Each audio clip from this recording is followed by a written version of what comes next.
अस्सलाम वालेकुम dear students. आज के लेक्चर में हम चैप्टर नंबर 5 एटॉमिक स्ट्रक्चर में एक next important long topic study करेंगे, that is atomic quantum numbers. Quantum numbers पर जाने से पहले हम प्रीवियसली हमने देखा कि किस तरह से बोहर्स थ्योरी ने हमें बताया कि आपके पास एक एटम का जो ऑर्बिटल होता है और वो उसमें डिफाइंड ऑर्बिट्स होते हैं और इलेक्ट्रॉन उसमें रिवॉल्व करते हैं। और फिर इस कॉन्सेप्ट को फर्दर जो है जो श्रोडिंगर ने फर्दर जो है जस्टिफाई किया, और मज़ीद कुछ लोग और भी थे जिन्होंने इस पर काम किया और ऑर्बिटल के कॉन्सेप्ट के बारे में बताया कि जिसमें सबसे अहम चीज़ आपने हेज़नबर्ग का कॉन्सेप्ट पढ़ा था, और हेज़नबर्ग ने भी बताया था कि किस तरह से इलेक्ट्रॉन्स जो हैं उसकी पोजीशन और मोशन को हम एक साथ जो है आइडेंटिफाई नहीं कर सकते।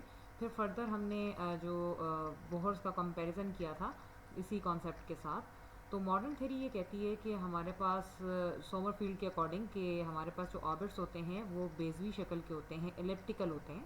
तो अब आज हम सबसे पहले क्वांटम नंबर्स के साथ साथ ऑर्बिट और ऑर्बिटल का कॉन्सेप्ट देखेंगे। ऑर्बिटल क्या है? The volume of space in which the chance of finding an electron is maximum 95% is called orbital। यानी स्पेस का वो रीजन जहाँ पर इलेक्ट्रॉन के वजूद का मैक्सिमम चांस हो। इस चीज़ को हम प्रोबेबिलिटी भी कहते हैं, इस चीज़ को हम मैक्सिमम एग्जिस्टेंस भी कहते हैं, और उसको हम ऑर्बिटल का नाम देते हैं। यानी इलेक्ट्रॉन किसी फिक्स पोजीशन पर नहीं है, लेकिन जहाँ पर उसकी आइडेंटिफिकेशन मैक्सिमम है अबाउट 95%, तो हम उसे ऑर्बिटल का नाम देते हैं। अब इसके लिहाज से काफ़ी सारे जो है कॉन्सेप्ट्स और काफ़ी सारे नाम आ जाते हैं।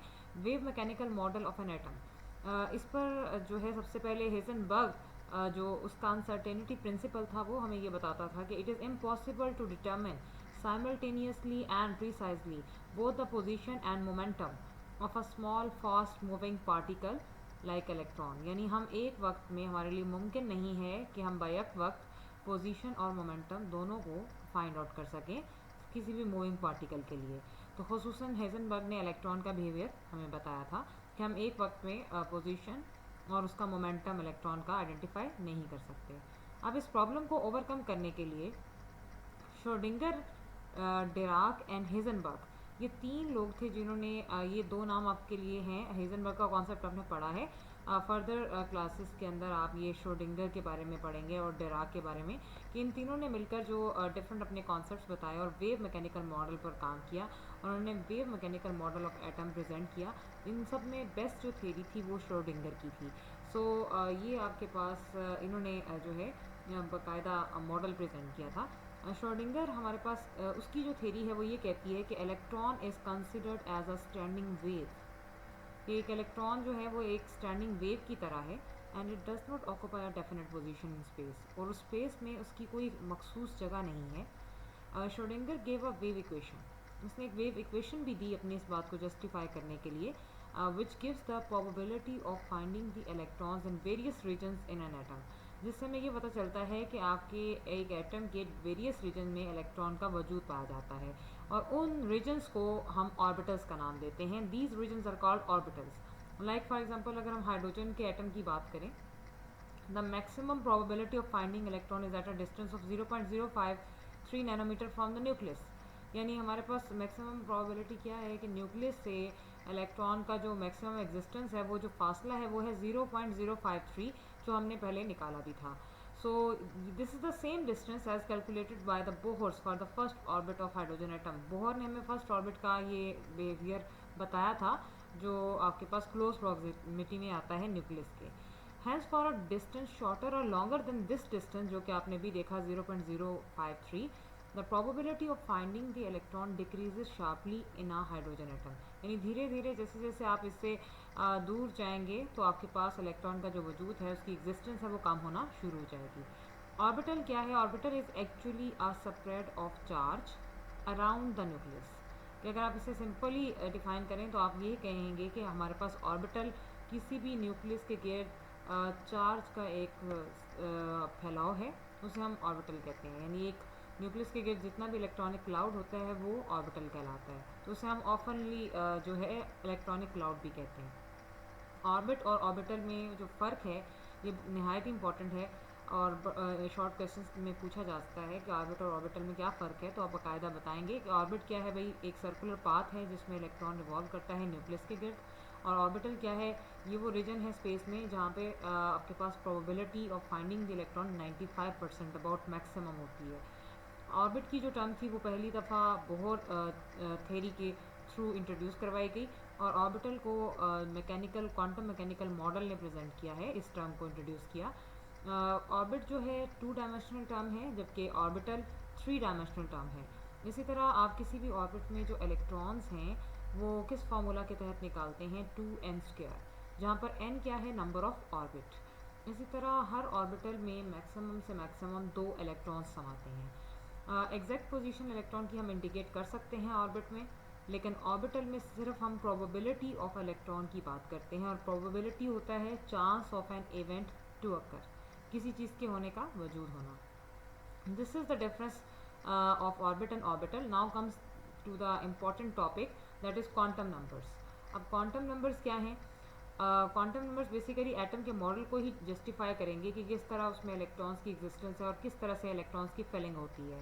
Quantum number is basically the behaviour of electrons in space around the nucleus is described bye a set of 4 numbers called quantum numbers. यानी स्पेस में न्यूक्लियस के गिर्द जो इलेक्ट्रॉन का जाल है उसको डिस्क्राइब करने के लिए, उसकी डिस्क्रिप्शन के लिए 4 सेट ऑफ नंबर्स को डिफाइन किया गया है, जिन्हें हम क्वांटम नंबर्स कहते हैं। Schrodinger equation has been solved for hydrogen atom, and there are many solutions to this equation. Quantum numbers are the set of numerical values which give acceptable solutions to Schrodinger wave equation for hydrogen atom. So Schrodinger equation जो है hydrogen atom के लिए solve की गई, और इसके बहुत सारे सॉल्यूशंस भी हैं, और ये हमें बहुत सारी एक्सेप्टेड वैल्यूज़ भी देती है। 3 क्वांटम नंबर्स हैं जो श्रोडिंगर वेव इक्वेशन को सॉल्व करके हम हासिल करते हैं, जबकि एक फोर्थ वन जो क्वांटम नंबर है, that is spin quantum number. It is due to the different orientation of electron in a magnetic field. यानी आप किस इलेक्ट्रॉन को मैग्नेटिक फील्ड के पाथ में रखते हैं तो वो अपनी 2 डिफरेंट ओरिएंटेशन शो करेगा, एक क्लॉकवाइज और दूसरी एंटी क्लॉकवाइज। तो ये स्पिन क्वांटम नंबर से जस्टिफाई होती है। तो 4 क्वांटम नंबर्स हम 1 बाय 1 देखेंगे। पहला है जी principal quantum number. It gives information about shells, ये हमें शेल्स के बारे में बताता है। आपने हर क्वांटम नंबर में पहले ये देखना है कि वो क्या बताता है, फिर क्या एप्लीकेशंस हैं, क्या फार्मूला है, और किस तरह से आप वेरी करेंगे। सो ये हमें शेल्स की इंफॉर्मेशन देता है, फर्स्ट थिंग। इसके अलावा हम ये देखते हैं कि जब शेल की हमें इंफॉर्मेशन मिल रही है तो हम ये भी जान सकते हैं कि एक एटम में न्यूक्लियस से इलेक्ट्रॉन का जो डिस्टेंस है वो कितना है। सो इस क्वांटम नंबर को हम n से डिनोट करते हैं, और इसे आप ऑर्बिट कहते हैं। बोहर ने इसे ऑर्बिट का नाम दिया था, और श्रोडिंगर ने इसे प्रिंसिपल क्वांटम नंबर कहा। n की वैल्यू 1 भी हो सकती है, 2 भी हो सकती है, 3 भी हो सकती है, और ये 0 कभी नहीं होगी। It always start from 1। अब वैल्यू ऑफ n जो है हमें इंडिकेट करती है energy and distance of electron from the nucleus, यानी न्यूक्लियस से आपके पास इलेक्ट्रॉन का डिस्टेंस कितना है, और एनर्जी, यानी हम इससे सारी ये एप्लीकेशन हासिल कर सकते हैं। यानी शेल के बारे में हमें पता चलता है, हम जो है अप्रॉक्सीमेट डिस्टेंस निकाल पाते हैं न्यूक्लियस और इलेक्ट्रॉन का, और एनर्जी भी हम मालूम कर सकते हैं। जितनी n की वैल्यू ग्रेटर होती जाएगी उतनी ही एनर्जी भी बढ़ेगी, उतना ही डिस्टेंस भी आपका न्यूक्लियस का इलेक्ट्रॉन से बढ़ेगा। सो इस लिहाज से हम अगर देखें तो ये it is the measure of size of electronic shell. तो ये इलेक्ट्रॉनिक जो शेल है उसका साइज़ भी हमें बताती है, तो साइज़ के बारे में भी हम जान सकते हैं। और n जो फार्मूला है या n की जो वैल्यूज़ हैं 1 2 3, इस में इलेक्ट्रॉन्स, किसी भी ऑर्बिट में इलेक्ट्रॉन्स या किसी भी शेल में इलेक्ट्रॉन्स को कैसे फिल कर सकते हैं, बाय द फार्मूला 2n²। सो आपने ये जहन में रखना है, जब n 1 होगा तो शेल हमारा k होगा, क्योंकि 4 कॉमन शेल्स होते हैं हमारे, k, l, m और n। जब n 1 है तो शेल कौन सा होगा, k, और उसमें कैपेसिटी इलेक्ट्रॉन्स की कितनी होगी according to the formula 2n²। तो n की वैल्यू आप इसके लिए 1 पुट करेंगे तो इट बिकम्स 2। इसी तरह जब आपके पास n2 होगा तो शेल हमारा l होगा, और कैपेसिटी बनेगी 2 × 10⁻², 8। इस तरह n जब 3 होगा शेल हमारा m होगा, और 2 × 10⁻³ का स्क्वायर 18। इसी तरह जब n 4 होगा तो शेल हमारा बनेगा n, और कैपेसिटी के अकॉर्डिंग अगर हम देखें तो दैट इज इक्वल टू 2 × 4⁻², यानी अब n की वैल्यू आप 4 पुट करेंगे और वो उसका स्क्वायर लेने के बाद आपके पास ये 32 आंसर आएगा। इसका मतलब ये है कि हमारे पास n में 2 इलेक्ट्रॉन यानी 1 हो तो 2 इलेक्ट्रॉन्स फिल होते हैं, k शेल में 2, l में 8, m में 18 और n में 32 इलेक्ट्रॉन्स फिल होते हैं। तो यहाँ से अपने पॉइंट्स निकालते जाना है कि हमें क्या इन्फॉर्मेशन मिलती है, किससे डिनोट करते हैं, क्या आपके पास जो है इन्फॉर्मेशन हम हासिल कर सकते हैं और कौन सा फार्मूला यूज़ होता है और कैसे इलेक्ट्रॉन्स की डिस्ट्रीब्यूशन है। सेकेंड क्वांटम नंबर है जी azimuthal quantum number. Azimuthal quantum number हमें सब शेल्स की इन्फॉर्मेशन देता है। शेल के अंदर भी मज़ीद जो है हिस्से होते हैं, कंपार्टमेंट्स होते हैं जिन्हें हम सब शेल्स कहते हैं। सो इसका ओरिजिन कहाँ से आया कि एजीमुथल क्वांटम नंबर को आप कैसे ओरिजिनेट करते हैं। A high resolving power spectrometer shows that an individual line in a spectrum of an atom is actually further divided into several fine lines. This is called the fine structure. जब high resolving power वाले spectrometer में individual line को परखा गया तो पता चला कि एक एटम के लाइन स्पेक्ट्रम में फर्दर लाइंस भी सेपरेट होती हैं और उस फर्दर सेपरेटिंग ऑफ लाइंस को हम फाइन स्ट्रक्चर कहते हैं। और ये स्ट्रक्चर अमूमन तभी देखने को मिलता है जब आप हाई रिजॉल्विंग पावर वाला स्पेक्ट्रोमीटर यूज़ करें। It means that an individual shell is further divided into several subshells, and these subshells are explained in terms of the azimuthal quantum number. उन इंडिविजुअल लाइंस का further separate होकर number of lines create करना इस बात का सबूत है कि शेल जो है एक इंडिविजुअल शेल भी फर्दर सब शेल्स में डिवाइडेड है। इसीलिए ये एजीमुथल क्वांटम नंबर इन सब शेल्स को डिफाइन करने के लिए जो स्टडी किया गया।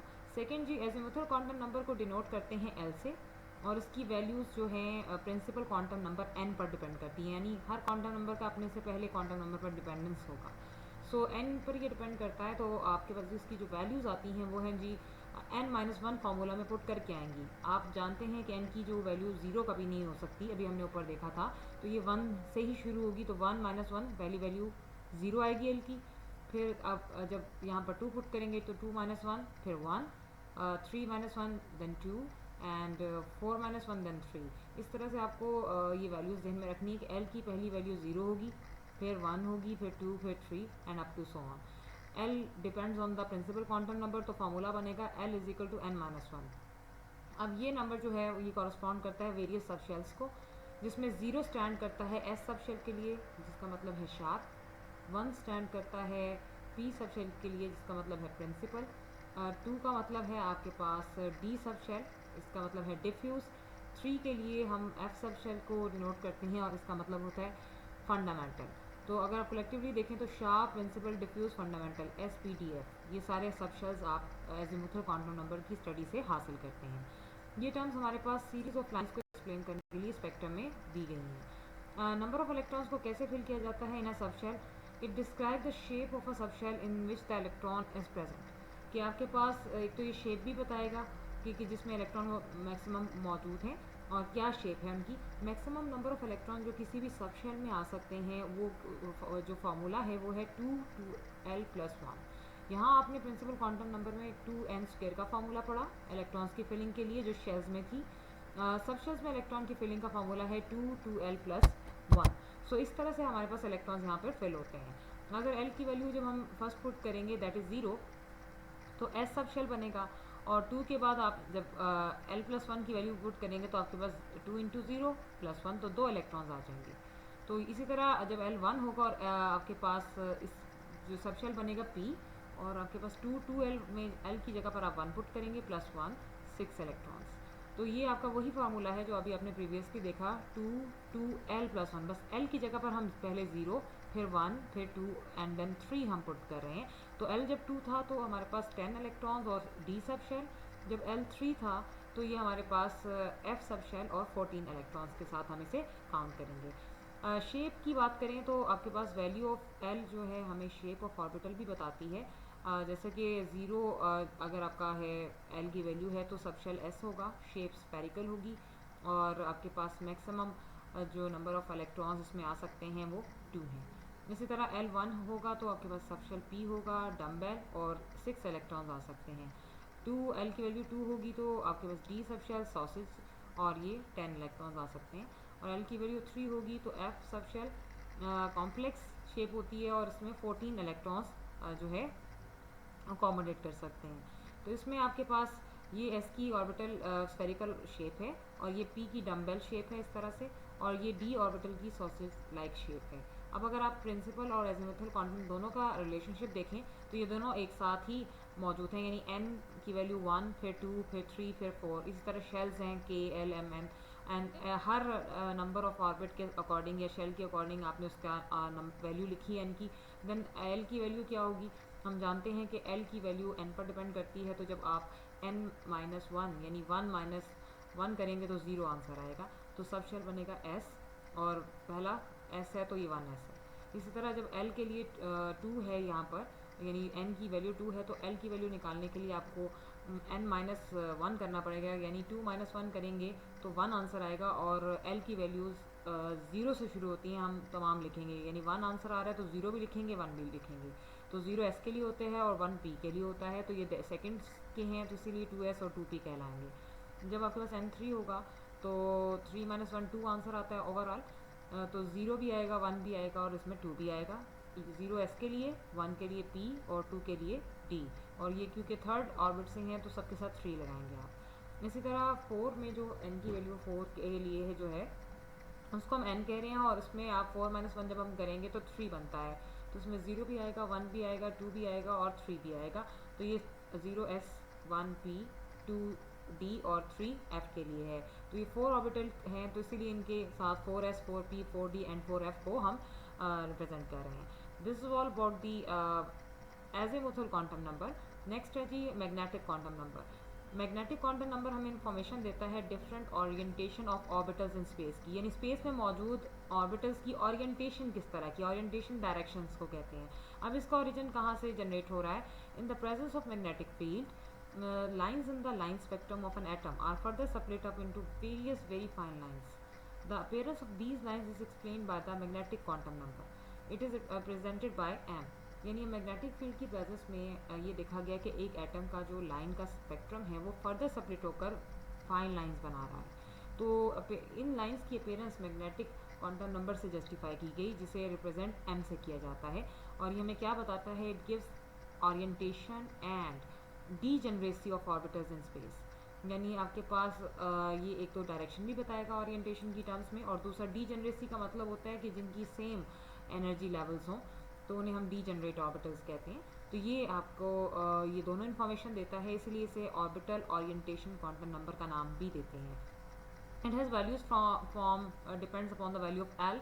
जिस तरह से एजीमुथल क्वांटम नंबर की वैल्यू प्रिंसिपल क्वांटम नंबर पर डिपेंड करती थी, इसी तरह मैग्नेटिक क्वांटम नंबर की वैल्यूज़ जो हैं एजीमुथल पर डिपेंड करती हैं, यानी एल की वैल्यूज़ पर इनका जो इन्हिसार है। एम की वैल्यू अगर हम काउंट करें तो उसमें पॉजिटिव और नेगेटिव दोनों फिगर्स आएंगे और जीरो भी शामिल होगा, तो m is equal to minus l, zero plus l, यानी आप ज़ीरो भी लिखेंगे हर वैल्यू के लिए, पॉजिटिव भी और नेगेटिव भी। The value of m shows that the different ways in which a particular orbit can be arranged in space. For example, when जब l आपके पास ज़ीरो है तो ये s सब शेल होगा और m ज़ीरो हो जाएगा। It means that कि s ऑर्बिटल को हम स्पेस में अरेंज कर सकते हैं only in one way. This is not further subdivided into other ways. It is spherical and symmetrical. In this, probability of finding electron is same in all directions.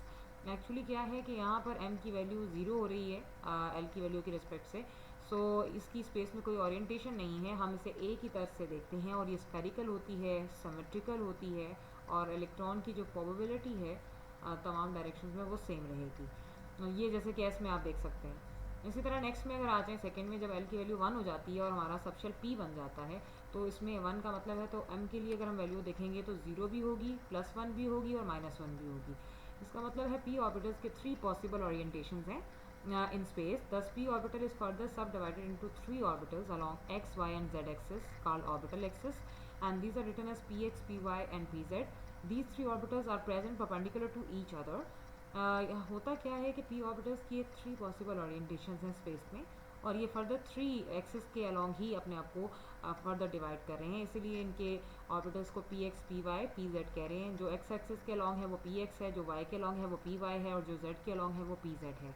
In the absence of magnetic field all the 3 p orbitals have the same energy. जब magnetic field नहीं होती तो तमाम orbitals की energy same हो जाती है, तो इन्हें 3-fold डीजनरेट या ट्रिपली डीजनरेट भी कहते हैं। इसी तरह आपके पास ये तीनों आप देख सकते हैं, पी जेड, पी एक्स और पी वाई, और जब l की वैल्यू 2 यानी d सब शेल होगा तो हमारे पास 0 भी आएगा, +-1 भी होगा, +-2 भी होगा, और ये आपके पास 5-fold डीजनरेट है। इसी तरह जब l की वैल्यू आपके पास 3 हो जाती है, इसे आप 3 पुट करेंगे तो ये 0 भी होगा, प्लस माइनस 1 भी होगा, प्लस माइनस 2 भी होगा, प्लस माइनस 3 भी होगा, तो 7 वैल्यूज़ बन जाती हैं और ये f सब शेल बनता है और ये 7 फोल्ड डी जनरेट कहलाएगा।